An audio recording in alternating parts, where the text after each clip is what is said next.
About time to get started this evening. If everybody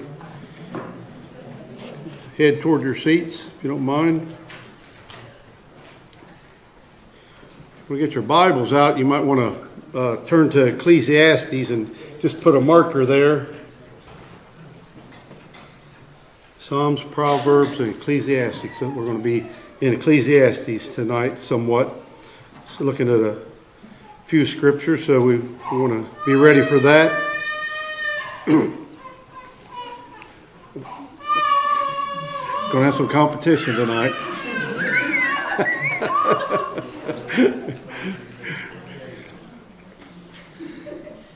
Let's go to God in prayer.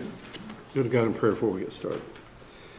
God, our Father in heaven, we're so thankful that we have another good opportunity to come out to study from your word, just to open it up and to learn those things that you would have us to know. We're thankful that we're able to do that here and then back in our classes as well.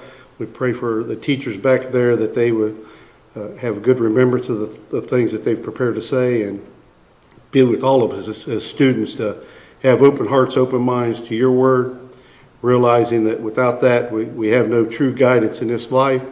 We depend on you, and we know that you're able to give us the insight that we need to direct our ways that will be better pleasing in your sight in the future than we have been in the past. So we just pray that you'll bless us in that way here tonight. Be with us and keep us safe. We're mindful of the brothers and sisters who aren't able to be out. We just ask you to be with them and comfort them and help things change in their life, that they're able to once again return and meet with us here soon. In Christ's name we pray. Amen. So we've been studying about the issue of money and some things dealing with that. Blessed to be blessed, I think, is a theme when we look at the heading. We talked about materialism last week as one of the chapters, and again this week. So it shows you how much is said on this topic here. So we're going to look at some things that continue to look at some things have to do with materialism and the dangers that are surrounded that. Last week, I think one of the big takeaways that we ended up with, and we've seen that people who develop this materialistic mindset, the way that a lot of this starts is you take God completely out of the picture. So once you take God out of the picture, that does away with all the important things for sure. But it takes we're not looking ahead toward a spiritual home. We're not looking beyond this earth. So everything then, the circle gets much tighter. And so we start just putting like a blinder on and looking just in this world and the things around us. And so that's why the things of the world become so important to us. So if we don't have God in our life, or if we move him out of that equation, and he's not like the scripture that we talk about, that God needs to be first in our life, in all things, in all the decisions that we make. If we don't keep him in the center of our lives in that regard, then what happens is everything is based around materialistic things. So I'm going to try to get as much as I can get and have as much as I can have and surround myself with all the nice things in this life, because that's all there is this life. So that's where the very core element of this starts, I guess. So we're going to look at some things and just try to keep exposing this for its fallacy and how it doesn't really stand up. At first it sounds good sometimes, but it doesn't stand a test of time, if we really look at it from God's perspective. So the title today is, he starts out here, he says, Materialism, its promises belied by its results. So again, he throws a word out there that we don't use very often, but belied, it just means to fail to fulfill or justify a claim or expectation. So materialism falls short. It fails to fulfill or justify all of the things that it claims that it can do. So we want to keep that in mind as we move through the lesson tonight. Last week, we looked at some of the consequences to living a materialistic lifestyle. There are some consequences to that, and we're not going to like them when we meet God in the end of time. If we fail to keep God first in our lives, we're certain for that end. So we want to remember that. And we've seen that God gives us the guidance that we need, and He's given us the direction. He's a creator and maker of all things. So He knows exactly where these things need to fit in our lives. And so we need to quit second guessing and think that we know better than what He does, and just take Him at His word. And so we're going to look at some of the things that He talks about here tonight, and some of the warnings that He gives us. And start there on page 61. If you look at the first few paragraphs, we'll go down through there and just read some of these things. It says, one of the allures of materialism is the promise of freedom. Now, this sounds really good when you first stop and think about it. As many find out too late, it actually diminishes our freedom. Husbands working long hours to pay huge debts for toys. They find themselves no time left to use to enjoy them. Wives join the workforce and commit to paying for some of the debt or the same debts. They find the same results. Both come home from work exhausted, but still facing the chores of keeping up the home. Where's the freedom? Does that sound like freedom to you? But so this is what we end up doing, because we want all these nice things, and we want to surround ourselves with all these things, but there's a very high price to pay. And it's a price that we really don't want to pay this price. The freedom that it promises really never happens. And so that's what this writer's trying to get at. The promise of prosperity and less stress and being a more relaxed life.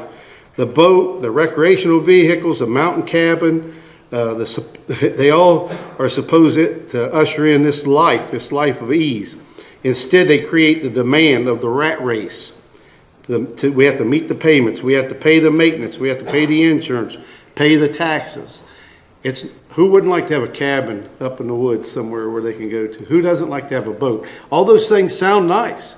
That's the allure of that. They sound like, if I had that, I could go out on the water and just relax and throw a line in the water and just have a nice, relaxing day.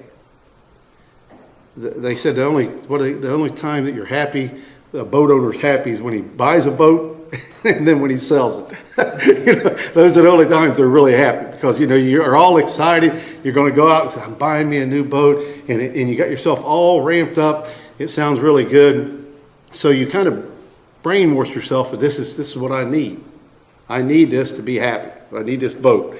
And so you're happy for a little while, but then when you find out that this $20,000 boat, you have to get insurance on it, you have to maintain it, you have to store it. Here in Ohio, you can't just leave your boat sit in the water all winter long. So there's a lot of maintenance issues. There's a lot of things that the guy, when he sold you that boat, he didn't tell you about. So all those things are become stressors in our life. And it's just another thing that we have to manage. And this is what this writer's trying to get us to point out. Many parents justify their materialistic quest as being for their children. So here's another brainwashed type thing. We want to do what's best for our children. What their children need is time and teaching from their parents. So this is what we really want to wrap our mind around. They don't need all of the latest, greatest toys or clothing and all these things that you think that they need. You're trying to overthink this, and you're putting more emphasis on these things. And it said, sadly, many parents raise kids so materialistic that they're brats.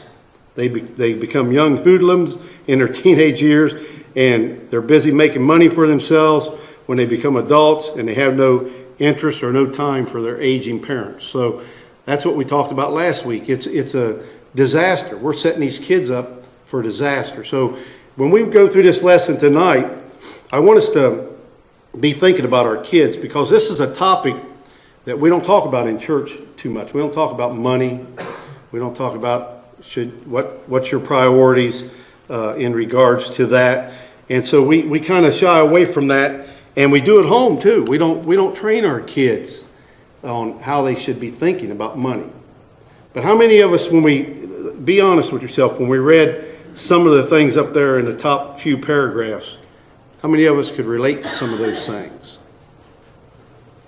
There's some things I've done that, you say, well, I'm going to buy this, I'm going to buy that. And then you find out, man, this costs a lot of money. This is more of a burden than what I thought, And I think we all find ourselves in situations like that. But it's a good thing that a lot of young folks here, it's something for you to think about, because it's so easy nowadays. Everybody has a credit card, or 3 or 4 or 5, and it's easy to go. You can go buy anything; they'll let you buy it. So it's easy to get yourself in debt, and it's the freedom that's going to. It's not going to bring you freedom.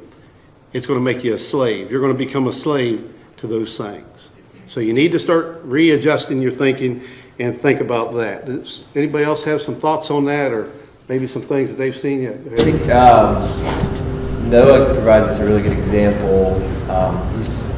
We should be thankful that he spent over 100 years building the ark, and instead of pursuing the things of the world, he spent 100 years of his life seeking deliverance for his family. And we all here, the result of 3 of the couples of his sons. So I think he's a very good example of keeping his priorities straight. And I think God's very much made us to work, but he's also made us to serve him first.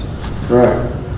Yeah, and I think that's where we get off track. We start going a different direction with that, and we don't keep the spiritual aspect in there. That's a good point. Go ahead, Tim. I just wanted to share something. Before Mark and I got married, and the man who's going to perform the ceremony, he had us go talk to him a couple of times.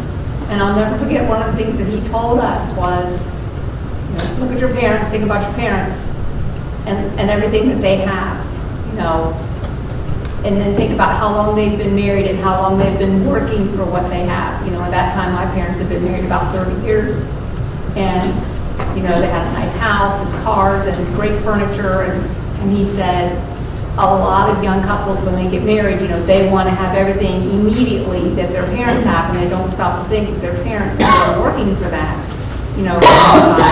for 30 years. So it's going to take some time. It's not that you can't have it, but you need to work for it and not try to have it right away. Yeah, and I think as we move along, you see kids are more leaning that way today than what they were even when we were younger. So folks they want it, everything, they want it all, and they want it now, today. It's a whole different outlook. Go ahead. Yeah, go ahead, Ruby. I'm sorry. Sorry about Noah.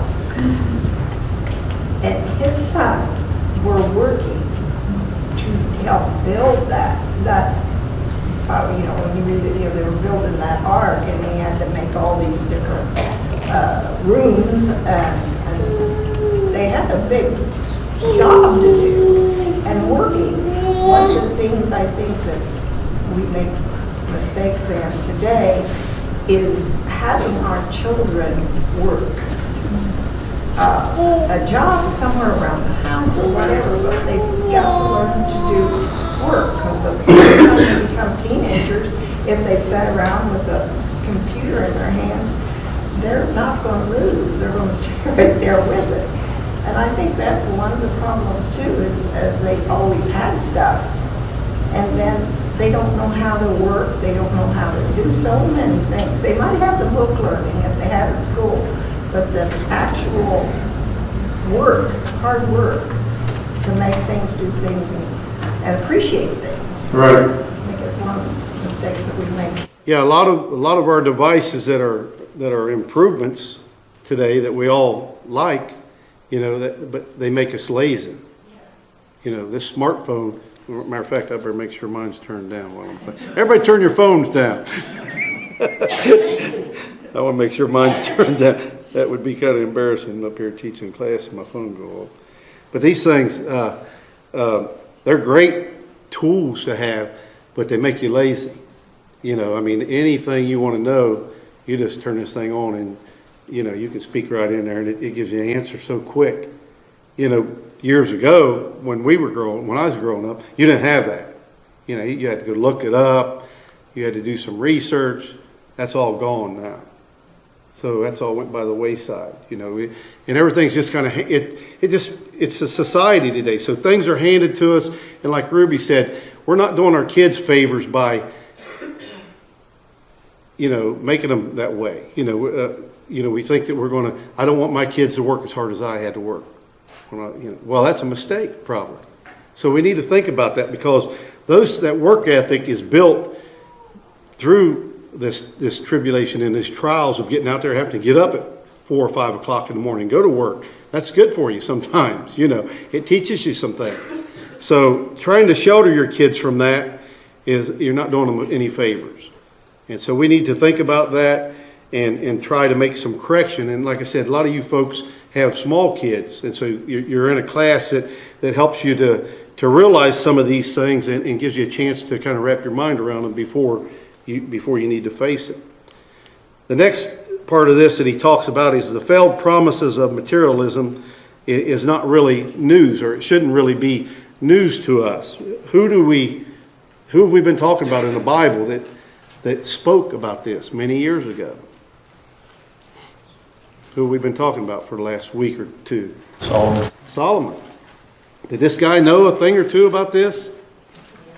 Yeah, he knew a thing or two, didn't he? So he has a lot to say about this. Not only is he speaking from life experience, and that's a very important aspect of it, but he's also God inspired. So a lot of times we think about Solomon did this, he did that, he made a lot of mistakes. He did make a lot of mistakes later on, but there's times in his life when he was spot on. He was right where God wanted him to be. God was with him, and God blessed him in many ways, and he was inspired by God to this book that we're talking about here, Ecclesiastes. He writes these things not all just from his own thinking. This is inspired as well. He's seen it in his own life. God allowed him to reach a level of wealth that few will ever attain, even in our today's standards. We're not going to get to that position. But the thing is, he tells us some things. So in Ecclesiastes here, who wants to read those two verses for us? Ecclesiastes 2, 10 and 11. Who feels like reading out loud? Go ahead, Seth. 2, 10 and 11? Yeah. And whatever my eyes desired, I did not keep from them. I kept my heart from no pleasure, for my heart found pleasure in all my toil, and this was my reward for all my toil. Then I considered all that my hands had done, and the toil I had expended in doing it. And behold, all was vanity and striving after wind, and there was nothing to be gained under the sun. Okay, so he's looking at this from a worldly point of view. If you're looking at just the work, just the labor, and all the accumulation that these folks are claiming that they're after, Solomon says it's worthless. It's all no profit in it at all.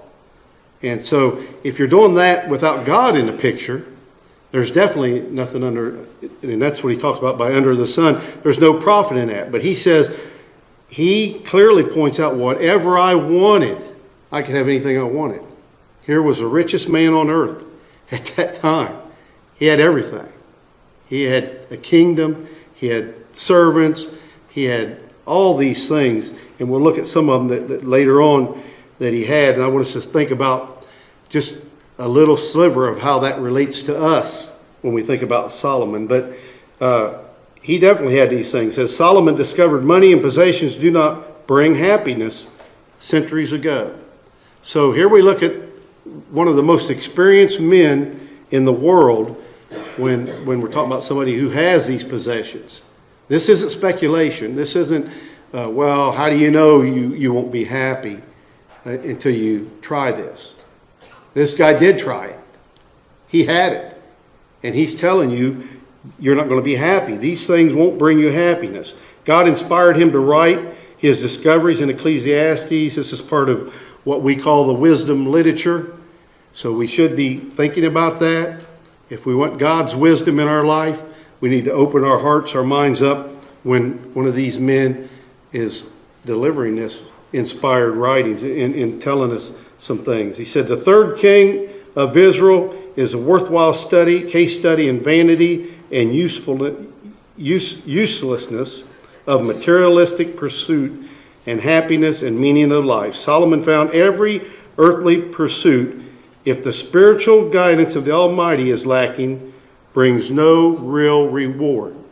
So that's what we flushed out last week. If God is out of the picture, and that's what these folks do, they move God out of the picture so they have room to expand all these things that they want to do themselves. When you take God out of the picture, it doesn't mean anything. It doesn't mean anything. And so Solomon gets in pretty deep when he talks about this. He talks about how it makes you sad when you come to the end of your life and you realize you're going to have to pass it on to someone else. So those things are just should really strike a chord with all of us, because he's really opening up his heart there and speaking from his heart the things that happen in his own life. Anybody have some comments that they would? Go ahead, Jay. The end of Ecclesiastes, of course, kind of has that weird, almost like code, like we're talking about when you get old, all the things that happen, and the grinders will cease their grinding and all this stuff. It's all a picture of when someone's gotten older, and then at the very end of Ecclesiastes, he says, love God and serve Him and obey Him in your youth. And so I think this ties in with everything. Even in the context, you just think of all of Ecclesiastes. These people spend their youth, their middle age, all the way up to when they're older. And then at the end of their life, they're like, wow, I should have, when I had all that energy, I had so much energy. Yeah. And I used it all for this stuff. And how much could I have served God in my youth? And that's where this stuff comes in. Right. And there's a lot of your best years are wasted pursuing some of these things. And so if you have it, and that's why it's good for us to open up our and study these things, because if you get a good crisp picture of this and where God needs to fit in this early on in your life, it means so much. And so turn to page 62 and just look at some of the things that Solomon talks about here. Some of the things that we know for reading Ecclesiastes. Here are some of the things with which he experimented. Compare them to the materialistic pursuits of today. Not only compare them to the materialistic pursuits of today, compare them with your own life. Okay? So when you look at these things down here, there's just a handful of them. Mirth and pleasure and laughter. Those were some of the things that he had and he sought. Fine dining. So he wanted to make sure that he ate whatever he wanted to eat, had the fine dining. Beautiful houses with pools, gardens, orchards, vineyards. That's very high priority on Solomon's list. He had numerous servants to do his work for him. Think about that.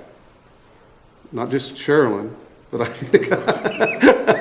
need a few more to do my work for me. Cattle, livestock, ranches, a businessman producing income. So he had all that. Bank accounts with silver and gold. He was loaded. So he had all these things. Vast stores of valuable collectibles. So whatever was the latest and greatest thing, the hottest thing at that time, he had musical entertainment, power, position, prestige, all these things he had. So how many of them do you have? How many of us have bank accounts? We all have bank accounts. So how many of us try to build them up? Try to get some money in there? Probably all of us. How many of us like to have a nice home? All of us. We're all thinking, well, I want to have a nice home. I don't want a little shack or living in a hotel, motel somewhere. I want a nice home. So we look at these things. People haven't changed. This is 3,000 years ago, but our mindset really is pretty close to what his mindset was. Now, we have some limitations. Obviously, we'd have to be a billionaire to be able to achieve those things that he achieved at his level, obviously. But what have we been talking about throughout this whole study? Can you be poor and still have problem with materialism and have materialistic goals and aspirations in your life? Sure you can. Money it's not just the rich. So we've noticed where to be rich brings its own set of problems, and that's for sure, and that's what we're trying to flush some of that out here. But rich people aren't the only ones who have trouble with this. So I don't consider myself to be rich, but there's things that I have to watch in regards to this. Go ahead, Merritt. Jake makes a really good point where it's easy for us in all areas of our life to say, when I hit this milestone, or when I get this job, or when I have this or that, then I'll be comfortable and secure, and I can focus on God.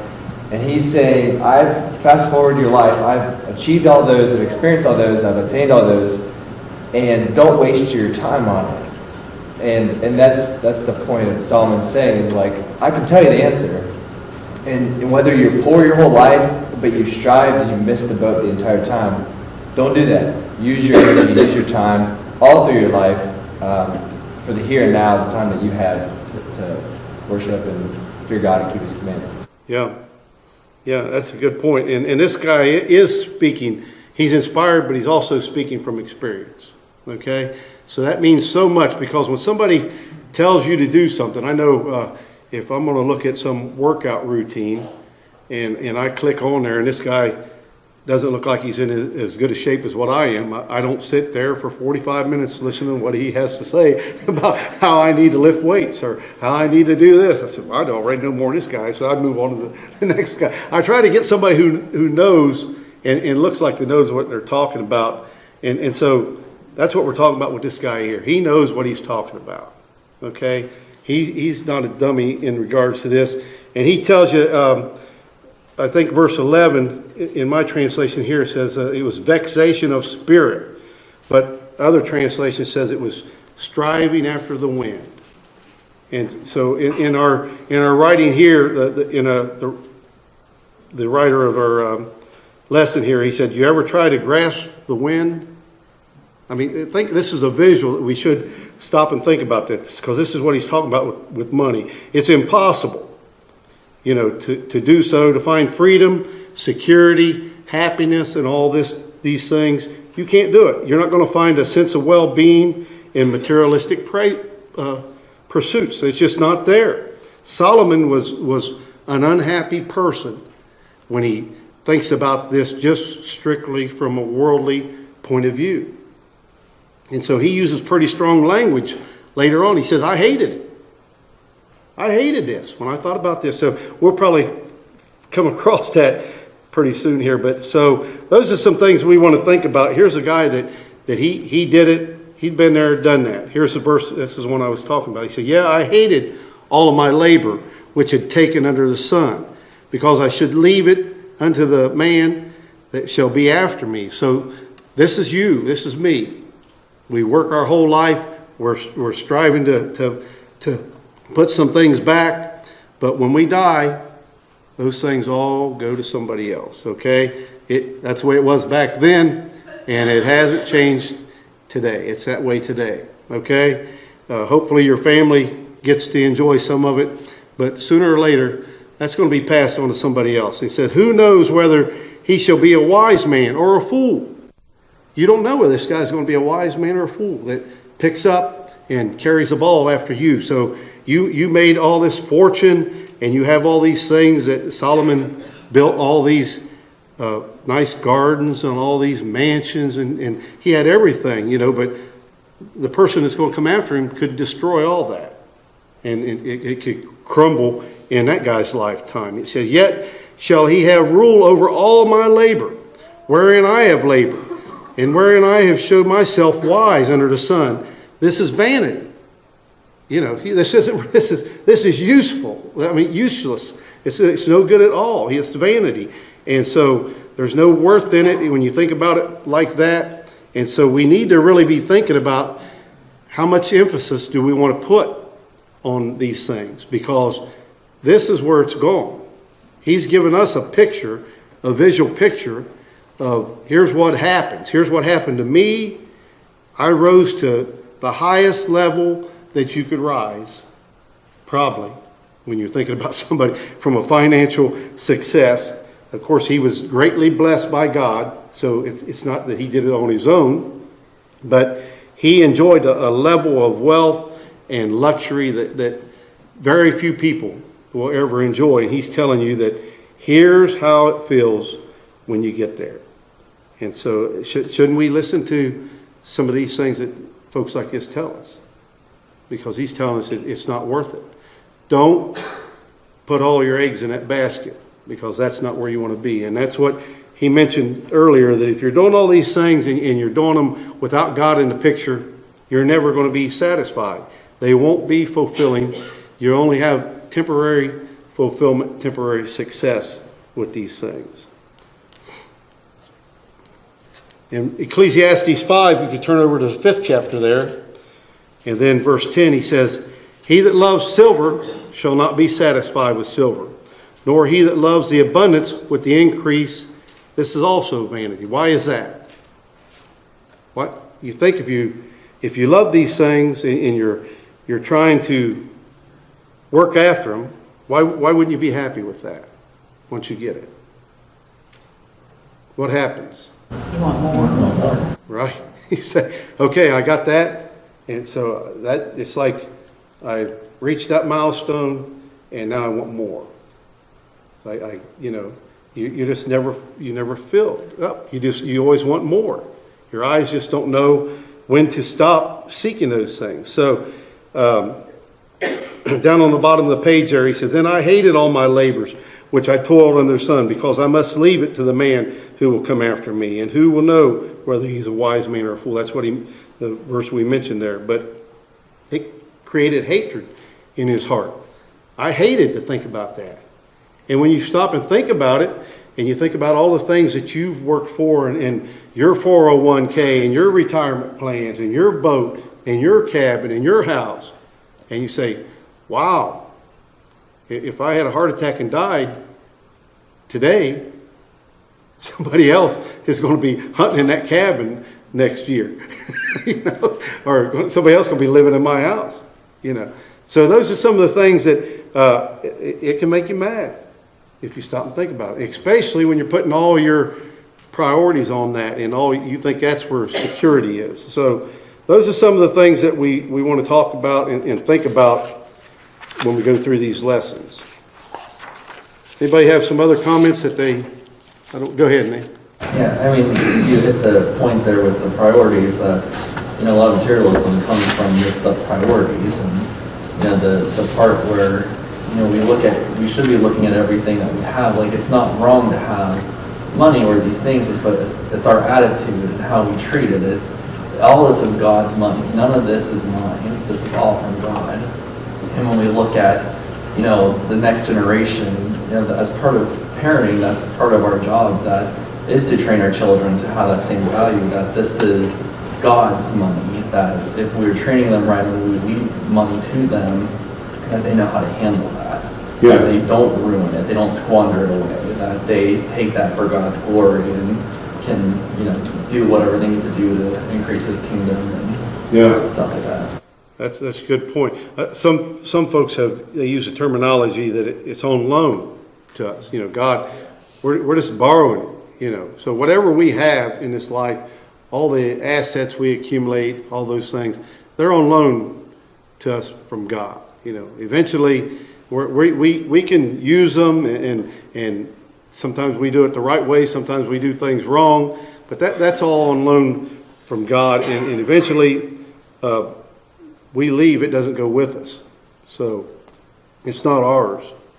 It's not truly ours. We're just the caretakers of it, and we're managing it, and hopefully we're doing a good job. But there's always all these warnings that we keep opening it when we open up His Word, and some of the things that we keep seeing that keep warning us about these things. So some things that the writer brings out, materialism it relates to addiction.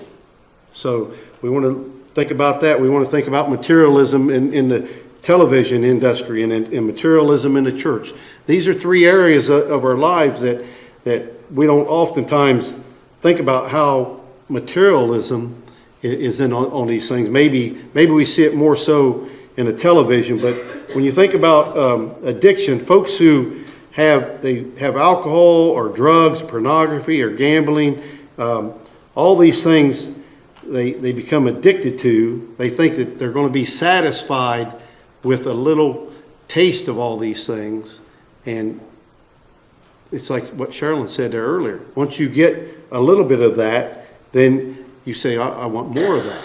I'm not satisfied with just a little bit. So the craving just continues to build more and more, and your mind drifts towards those things more and more.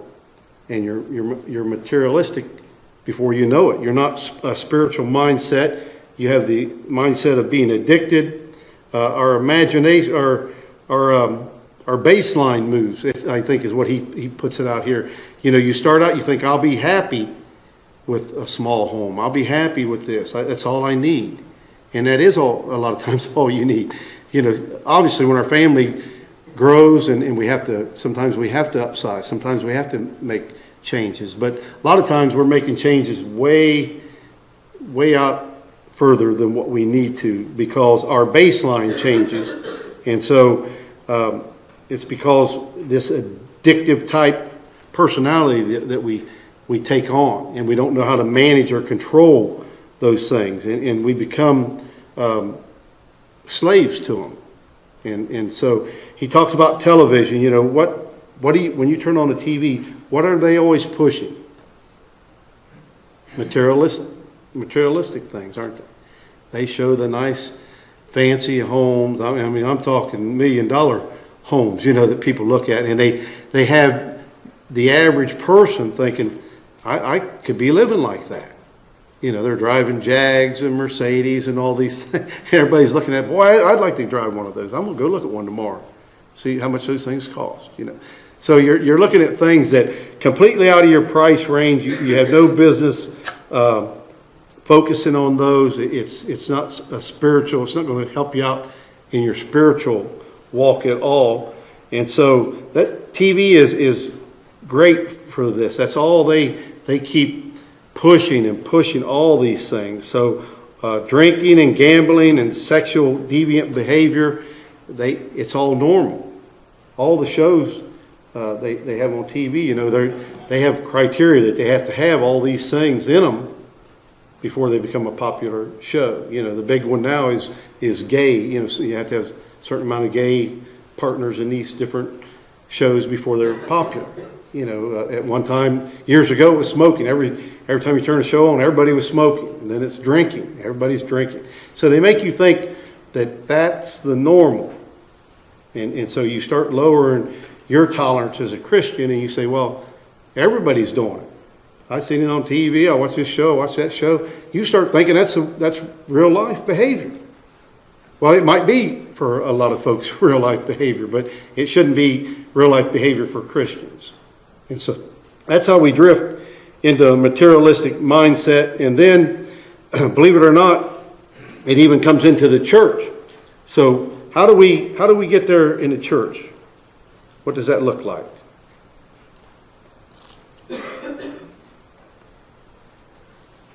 Drop down to the bottom of the page on 63, and he talks about some things there.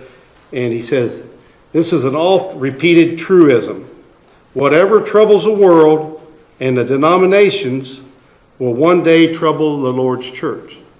That's been true for quite some time.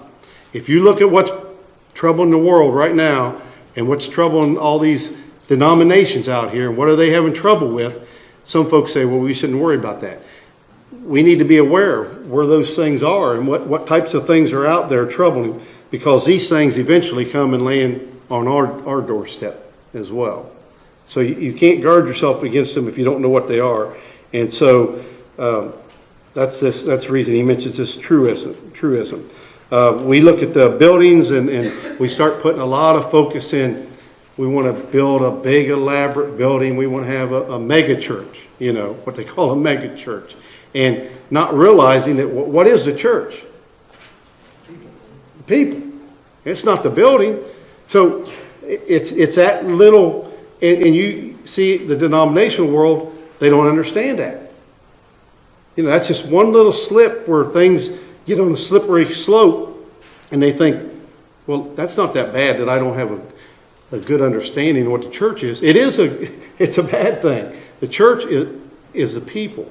And so it's not the building. And when we start putting all this emphasis on the building, we start thinking we have to have a multi-million-dollar building. We have to have a big mega church building. We have to serve all these things because these other places, they have coffee bars out in the foyer. They do this. They have donuts, and the kids really like that. And we start thinking like that, then we're headed down the wrong road. Those aren't spiritual things. Those are physical things, materialistic mindset, and it's going to lead us in a direction that God's not going to be pleased with. So we need to think about all those things. And again, we're running out of time here. He pointed out down on the last half of page 64, it even changes the way you look at other people. So when I become materialistic, if I'm thinking about other people, how do I rate them when I think about them and compare them to myself? This guy only makes $50,000 a year, so he can't be not as valuable to me as what somebody who makes $150,000. Now, if you're making $150,000, now you're probably a pretty important person, So you start looking, and you start putting a criteria there of value, and you equate money, that position, to this person's wealth and his value as God looks at him. That's completely contrary to what the Bible talks about here, and it condemns that in the Bible. So there in James, you remember that when a man come in, he was dressed in a certain way, and back then, how did they treat him? They wanted to give him the best seat in the house, didn't they? And what did God say? You got your thinking wrong. And the other folks come in that aren't dressed quite as nice. Where do they want to sit them? Move on back to the back. Want the other people that are dressed nice to sit up front, and the other folks that you don't look like you have as much money, you're not as well off, go back to the back. So that happened clear back here in New Testament times. We see that where in James it's talked about, and it's condemned. Anytime we look and we start equating folks and looking at putting a value on them based on their income level, we've missed the mark. We're becoming materialistic in our mindset. And so Christ, how did he value people? What did he value about a person? Was it their physical, their job, their position, their money? Yeah, their soul, their hearts, their soul. That's what he was after, wasn't it? So we need to be thinking and have a Christ-like mindset. And that's what he brings out on page 65 there. He values the souls of men. And that's why he said he came to seek and save the lost. What should we be trying to do? Seek and save the lost. I don't need to be rubbing elbows with Joe Blow over here because he makes $150,000 a year. And I'm thinking maybe if I get real close to him, maybe he'll give me a job and I'll be able to work for him. Maybe I can make $125,000. That's the wrong type of thinking. So God condemns that, and he shows that those things aren't good. I do like the way he wraps this up, and we're going to go ahead and get to that. Go to the last page, because with your kids, I think this was a pretty good point he brought out on page 67. Who wants to read the last paragraph there? Bob, would you read that for us there? Well, the top paragraph, just that one paragraph. What he says we could do with our kids.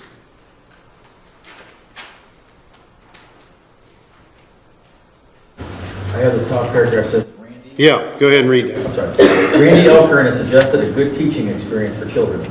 Try taking them to the junkyard or a dump. It can actually be a great family event. Show them all the piles of treasures that were formerly Christmas and birthday presents.